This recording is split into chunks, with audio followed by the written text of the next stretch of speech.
தந்தை, மகன், தூய ஆவியானவர் நிறைவாக ஆசீர்வதிப்பாராக. அன்பர்களே, இந்த வெள்ளிக்கிழமை குழந்தை இயேசுவினுடைய இரக்கத்திலே நமது பிள்ளைகள் வாழும்படியாய், நம்ம ஆசீர்வாதத்தில் இருக்கும்படியாய் உங்கள் வீட்டில் உள்ள குழந்தைகளுக்காக செபிப்போம்.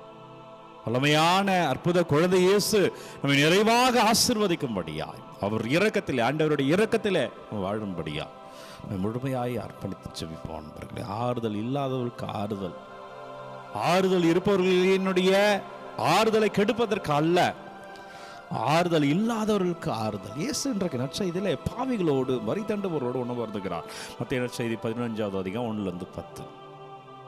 அப்போ இவர் வரி தண்டுபவர்களோடு பாவிகளோடு உணவு அருந்துகிறார்களே, ஏனென்றால் அவர்கள் ஆறுதல் அற்றவர்கள் என்பதை உணர்கிற கடவுள் அவர்களுக்கு ஆறுதலா இருக்கிறாய். ஆண்டவருடைய பிள்ளையா இருக்கிற நீயும் நானும் என்ன பண்ணிட்டு இருக்கோம்? நம்ம என்ன தெரியுமா பண்றோம்? ஆறுதலா இருக்கிற ஆறுதல் நம்ம கெடுக்கிறோம். அவன்கிட்ட இருக்கிற கொஞ்ச நெஞ்ச நிம்மதியை கூட நமக்கு எடுத்துக்கொண்டு இருக்கிறோம். மற்றவர்களுடைய துன்பத்திலே நாம் குளிர் காய்ந்து கொண்டு இருக்கிறோம்.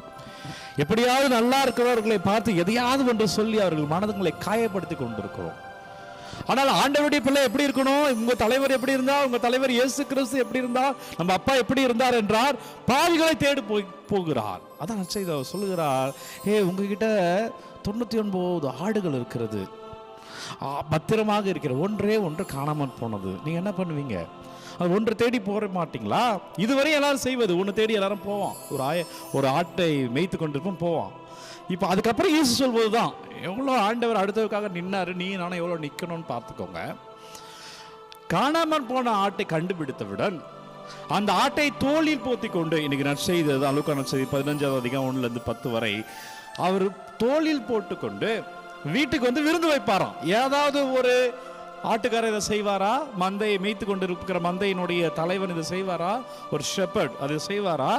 ஆனா இயேசு என்ன சொல்றாருன்னா, தோளில் போட்டுக்கொண்டு பக்கத்து வீட்டாரை அழைத்து விருந்து வைப்பாராம். ஒரு ஆடு கிடைச்சதுக்கு. ஒருவேளை 99 கிடைச்சிருந்தா இது நடக்கிறதுக்கு வாய்ப்பு இருக்கு. ஆனால் இயேசு மனசை பாருங்க, ஒன்று கிடைச்சா கூட அத மகிழ்ச்சி விருந்து கொடுக்கிற அளவுக்கு மகிழ்ச்சியா தொடர்ந்து நற்செய்தியில் சொல்லப்படுகிறது. 99 நேர்மையாளர்களை குறித்து உண்டாகும் மகிழ்ச்சியை விட மனம் மாறிய ஒரு பாவியை குறித்து விண்ணுலகில் மகிழ்ச்சி. அதான் கடவுளுடைய மனசு. ஆறுதல் இல்லாததற்கு ஆறுதல். இன்னைக்கு நம்ம ஆறுதல் தேடி போறோம். நம்ம என்ன பண்றோம்? அதை ஆண்டவர் யோசிக்க சொல்கிறார்.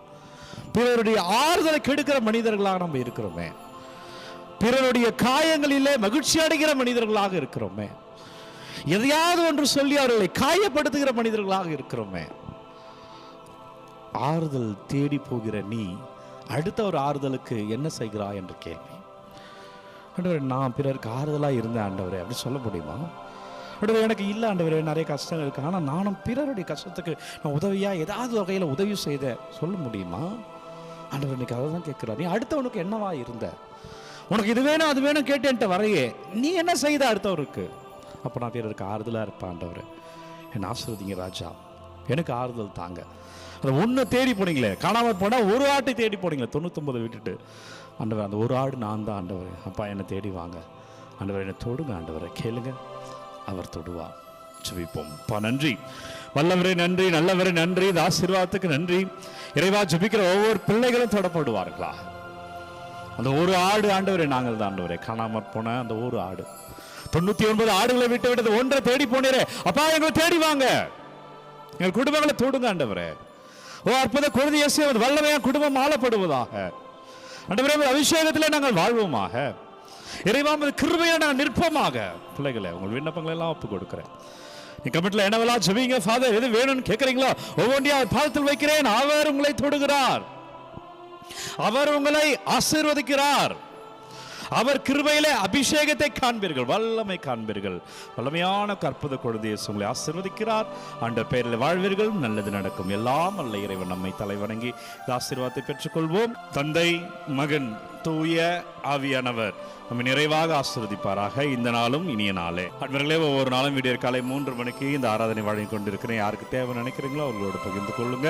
உங்கள் விண்ணப்பங்கள்லாம் கமெண்ட்ல அனுப்புங்க. உங்களுக்காக நான் தொடர்ந்து ஜெபிக்கிறேன். God bless you. Take care.